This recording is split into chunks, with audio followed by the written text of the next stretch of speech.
begin. I guess what the way we'll begin this, but before I get into my opinion and give you guys what I think this means for Vergil Ortiz and uh, him versus Jaron Ennis, all that good stuff.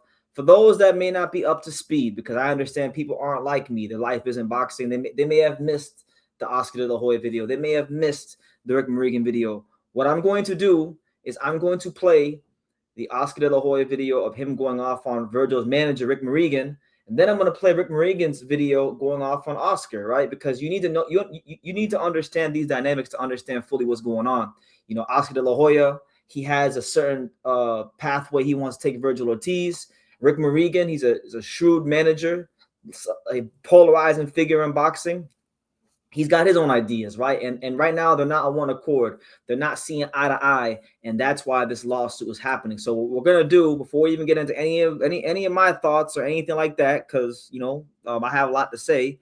Let me play you guys these videos. So we'll start off with Oscar. This is Oscar de la Hoya just the other night going off on Rick Marigan about suing him and the lawsuit he got and the direction of Vergil Ortiz and those kind of things. So listen up and listen close. Hey guys, we have a fight here in Palm Desert tonight, but I wanted to update you because I only speak the facts, which smokes the lies out and irritates others who are not telling the truth. So yesterday we sent a legal letter over to Vergil's manager, Rick Marigan, demanding he stops interfering with the Boots Vergil negotiations. And of course, this morning we wake up and here's a lawsuit from Vergil Ortiz claiming he wants out of his Golden Boy contract. I mean, this is the same Vergil who told Ring Magazine, 2 months ago, that he couldn't be happier at Golden Boy. So what happened since then? Vergil's team hired a new attorney who is also Canelo's attorney. The same guy who sued to get Canelo out of his Golden Boy contract. Does that sound fishy to you? But this is all Rick Marigan's agenda. I was just trying to make more money for my fighter.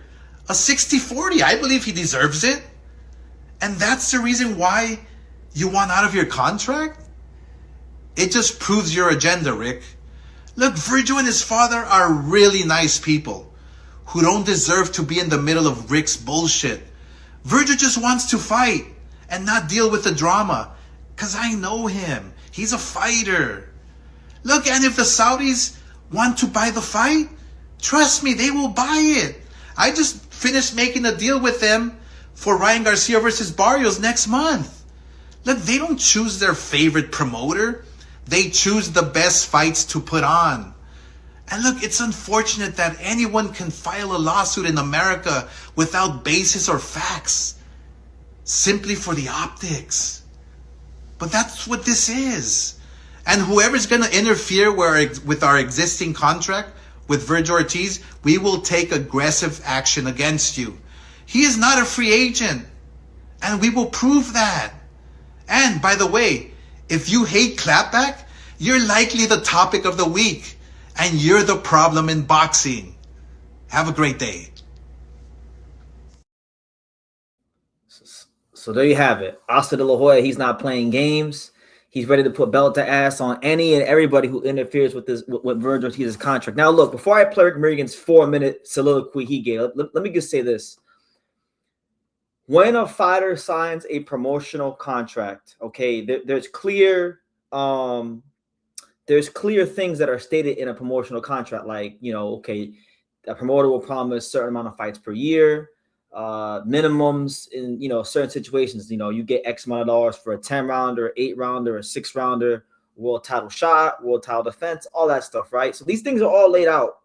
And what happens is, and I know so many fighters, like I know a good amount of fighters that have been in promotional contracts where things were clearly laid out and the promoters clearly breached the contracts. But see, the tricky game to play if you're on the fighter's end is if your promoter is in breach of contract, you might be in the right, but since you're already contractually obligated to that promoter, you might, if you decide to fight it, you're going to go into litigation. You have to go to court and you could lose years and valuable time in your career, right?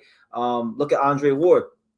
He was a guy that was involved in some litigation for a good amount of time and lost some years of his career because of that, with going to litigation with Dan Goosen. So fighters are put in a rock and a hard place. Do they continue under this contract and hope for the best and maybe get the shit end of the stick, or do they fight and go to litigation and have their career drag out even more? It's a slippery slope to go down and play. But anyway, just wanted to add that. Here's what Rick Marigan had to say to Oscar De La Hoya. Here he is, Vergil's manager. Nice video, Oscar. I loved it. Oscar, look, I'm not Bill Haney. I'm not these other people that you get into it with and it's just nasty talk bad about you. I actually respect you very much. I think you've done a lot of good things in the sport of boxing for fighters and the sport in general. And you're right, Oscar. We were all happy, been happy, until we weren't. Why aren't people happy? It's not hard to understand. In life, you communicate. Your relationships, business, personal, it's all communication, Oscar. And when the communication breaks down and you stop, that's usually when the problems happen. I didn't do anything wrong, and you know that. But it's okay. Like I said, I'm never going to say a negative word about you, never going to bash you. Nothing of the sort. So you have fun with your clapback Thursdays, and just look, this is not a boxing ring where you're going to beat the fuck out of me till I can't see straight and probably kill me.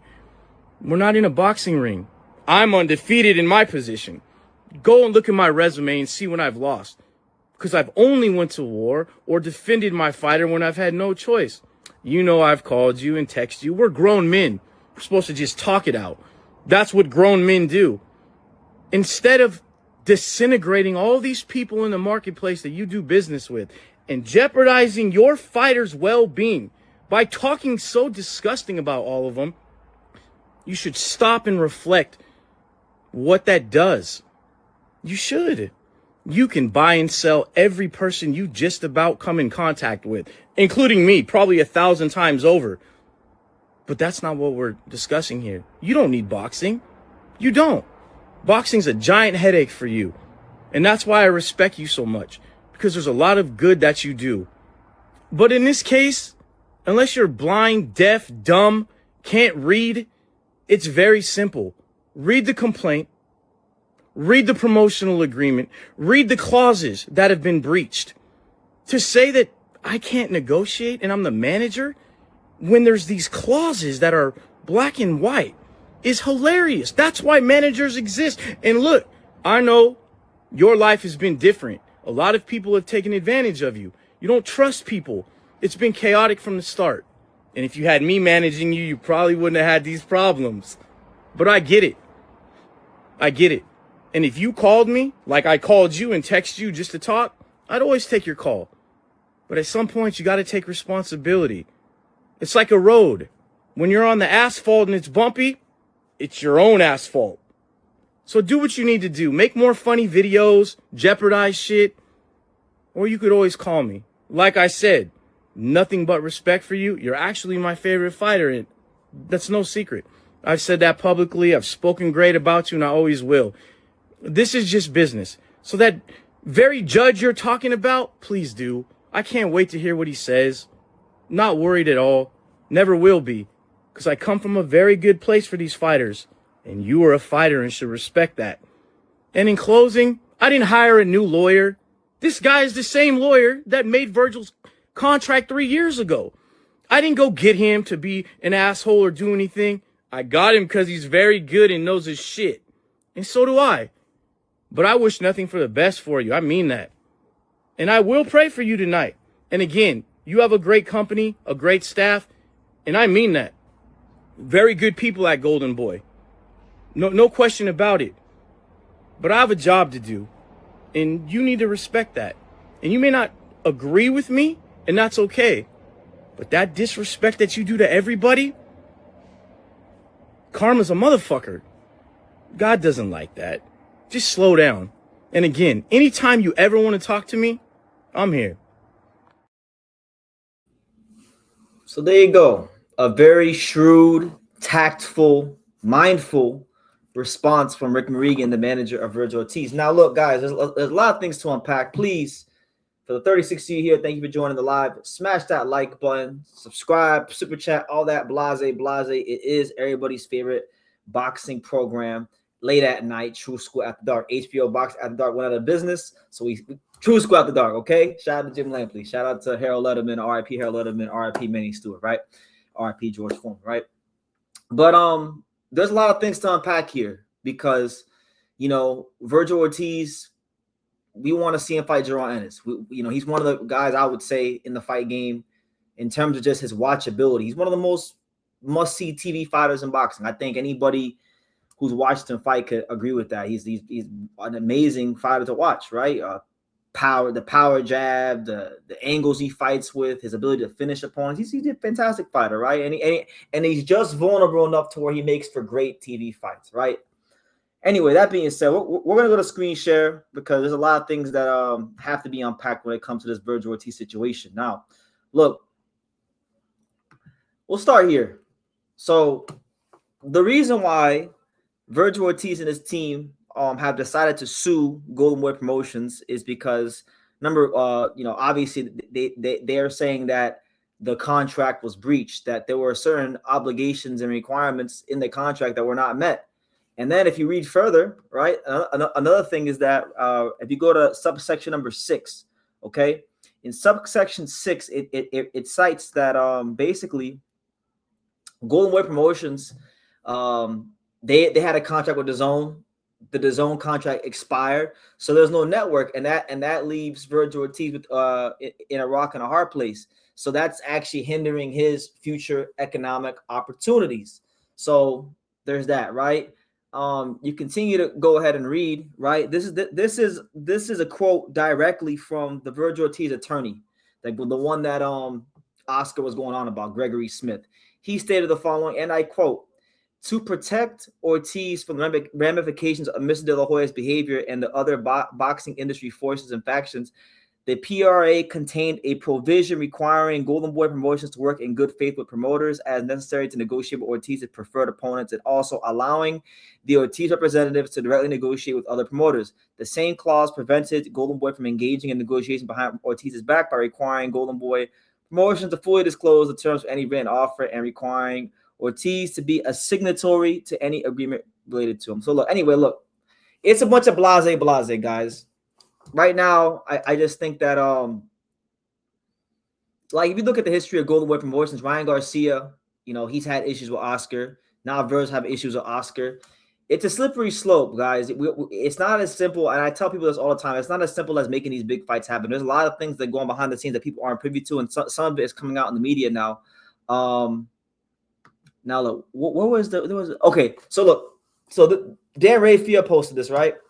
He posted the clauses that aren't met, right? So it says right here, the promoter guarantees the boxer 2 bouts per year. The promoter will offer at least 3 opponents per bout at least 60 days before the proposed fight date. So they're saying that Vergil's not getting enough fights. He's not staying active enough.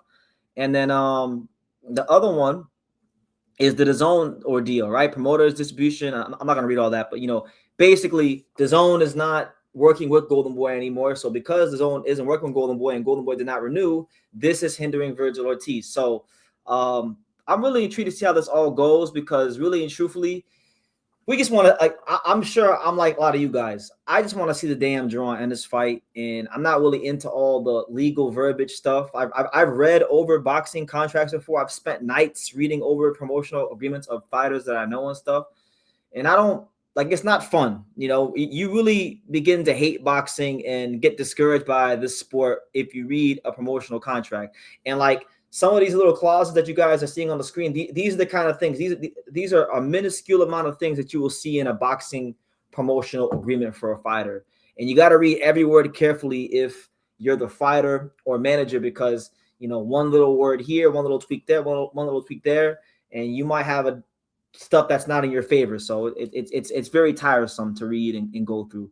Now look, what does this all mean for the Jaron Ennis fight? How does this affect the Jaron Ennis fight? Because look, there is a possibility that this could go into litigation. I'm praying it doesn't. I'm praying that cooler heads can prevail, that Rick Morrigan and Oscar De La Hoya can come on one accord. to either allow Vergil to leave Golden Boy or re-up a Golden Boy and do the fight. But the last thing I want to see as a fan of Vergil Ortiz and as a fan of the sport of boxing, because I want to see that Jaron Ennis fight, and I want to see other fights in the division for Vergil as well, not just Jaron Ennis. The last thing I want to see is Vergil lose a year and a half, 2 years of his career because he's going into litigation with Golden Boy Promotions. That's not cool. That's not fun. And Vergil's not as young as people think. Like Vergil Ortiz, he's going to be 28 later this year. So, a year there, a year here, a year there, he's going to be 30 years old without even winning a world title. So you have that aspect. Now, look, what you guys see on the screen right now, this is also from a report from Dan Raphael, right? And they're pretty much basically Vergil Ortiz wanted like crazy amount of money to fight Jaron Ennis. Now, this is where I'm not really like messing with this right here. I can't get down with this. So look, we will read it word for word verbatim, and then we'll try to dissect and make some sense of it. So here's what was stated. The following was stated, and I quote, "Moreover, your comments about the negotiations for a potential fight against Jaron Ennis are widely inaccurate. Golden Boy has offered Mr. Ortiz a guarantee of $3 million for that fight, $1 million more than the guarantee required by the agreement, along with a potential pay-per-view upside. In response, Mr. Ortiz has demanded a $7 million guarantee, which is more than 3 times what is required under the agreement and twice as much as Mr. Ortiz has ever earned in his career. That demand is completely unreasonable, given that neither Mr. Ortiz or Mr. Ennis has ever proven the ability to carry a pay-per-view event. Manifestly, Mr. Ortiz is acting in bad faith and making wholly unreasonable demands." Now, I will say this. I don't think like, and please, Boots Ennis fans, Vergil Ortiz fans, y'all can hate me if you want to, but if you add up Jaron Ennis and Vergil Ortiz, I'm not sure they're both worth $7 million combined, let alone $7 million for one fighter. So I would say that that's unreasonable. But I do think, in a negotiation, you meet in the middle. Okay, they're giving them $3 million. Vergil wants $7 million. Okay, try to get it to, you can negotiate for $3.5 million, $4 million. I feel like that can be ironed out. But what can't be ironed out, or what I'm scared of not being ironed out, is the fact that the manager and promoter are not on one accord. Oscar De La Hoya seems to want to run everything with an iron fist. You got an unhappy manager, maybe an unhappy fighter as well, and now Oscar's threatening to take legal action against anybody who tries to talk to Vergil Ortiz, which I understand. That's his investment. Golden Boy has a thin stable compared to other promoters. He's one of their top guys. I fully understand it. But at the end of the day, we have to think about the greater good of boxing. All right. So, I don't know if Rick Morrigan or Oscar De La Hoya will ever see this, but if they do come across this live or this video when I cut it up and put it back out later on in the future in like a day or two, what I will say is this. We have to think about the greater good of 2 things here, okay? Number one, we have to think about the greater good of the fighter. The fighter is Vergil Ortiz. His mental health, number one, and, his ambition for his career. Because for these fighters like a Vergil Ortiz, they want to fight. They want to be in the big fights and the big nights, and he's earned that much to be in a big fight against someone like a great fighter like Jaron Ennis, right? And, if they fail him, both of them, if they fail to get this right and meet in the middle, you could put Vergil Ortiz in a position where his mental health will be compromised. Yes, I am saying it because I know how these fighters are. A lot of these fighters don't feel right if they don't got a fight coming up, or if they don't have a fight to look forward to. So that's number one. Number two, and most importantly, we have to think about the greater good of the fight game. Okay, the sport of boxing, the fight fans. Look, let's call a spade a spade. Especially in America. American boxing is not in a great place. Boxing over the last 25 to 30 years has been relegated to a niche sport. And we know this to be true, but it's really not in a great place right now, because a lot of the big fights in America, or a lot of the fights that would do good business here in America, are getting outsourced to Saudi Arabia. Saudi Arabia has replaced and supplanted Las Vegas as the fight capital of the world, at least for the time being, right? Everything's going out there. Saudis, Riyadh is the new Las Vegas of boxing, right? So we have to think about the greater good of, because Oscar has made a big deal about being the flag bearer for American boxing, right? So this goes out specifically to Oscar because he's the one that's been running his mouth and flapping his gums about boxing in America being as great as it can be. And I'm gonna tell you right now, you get Vergil Ortiz in a litigation situation, or where he's on the shelf, or just where his career gets momentum ruined. That's not what's good for American boxing, and that damn sure is not what's good for Vergil Ortiz. So look, I understand the art of negotiation. Like, I understand Rick Marigan's a shrewd, very good manager. I don't always agree with him, and he does, he is a bit, for his fighters, he's gonna come off as a bit of an asshole. But in this fight game where it's cutthroat, you gotta be that way. So as a fan, I get annoyed by it, but on the other hand, I can respect it. He's trying to get the best deal for his fighter, right? $7 million is outrageous, but that's negotiation 101. You throw a crazy number out there, and you go and you negotiate down to the number you really want. So that's all that is. I'm not putting too much stock in that, but I'm just praying that these guys can get on one accord, because like Jaron Ennis is not getting any younger. Vergil Ortiz is not getting any younger. These guys, like, fight viewers, fight fans, True School Sports Empire people, right? Vergil Ortiz, we're gonna blink our eyes like 2 or 3 times, and time's gonna go by, and Vergil Ortiz is gonna be 30, and Jaron Ennis is gonna be 30, and guess what's gonna happen, guys? We're gonna have a bunch of wasted potential. It's very feasible that Vergil Ortiz and Jaron Ennis can get all the way to age 30 without being in a significant fight. And yeah, you could say Vergil duck Boots, or Boots duck Vergil, whatever you want to say. I don't give a damn what side of the spectrum you're on. But in my opinion, if that situation plays itself out, to quote the great Paulie Malignaggi, then it's just a product of this shitty business. And that's why the Zuffa boxings can exist. That's why you can have this random guy, some random marketing guy who was helping Turki Al Sheikh, Ed Pereira, start this IBB boxing, and talking about, he wants to do a free show in San Francisco, which, may or may not do well. We'll see how it goes. But I'm saying boxing is where it's at because of shit like this. And, I think all the egos need to tone themselves down and think about the greater good of their fighter, which is Vergil Ortiz, and the fight game, the sport that they love and work in, right? Which is, I hate to say it, a dying sport in America. And the fight fans, the paying customers, the people that are going to fund these events to come out and make these events all they can be, right? The fight fans are getting treated terribly year after year. And it's like, it needs, at some point, we got to get our shit together in boxing. So I'm going to leave it at that. Let me see. Did I miss anything else? I mean, the last thing I'll say on a bit of a separate subject, same subject, but a bit of a different subject at the same time. You have Jermell Charlo running his mouth, Mr. Keep Running Your Mouth, running his mouth on Twitter, talking about boxing is not a team sport, so the next move is always the best move. I don't know what they fussing about, but I've heard you doing something right when the other teams start to feud. 154 is the most overlooked division. I'll fix the problem. Send me a contract. Hasta de la Hoya.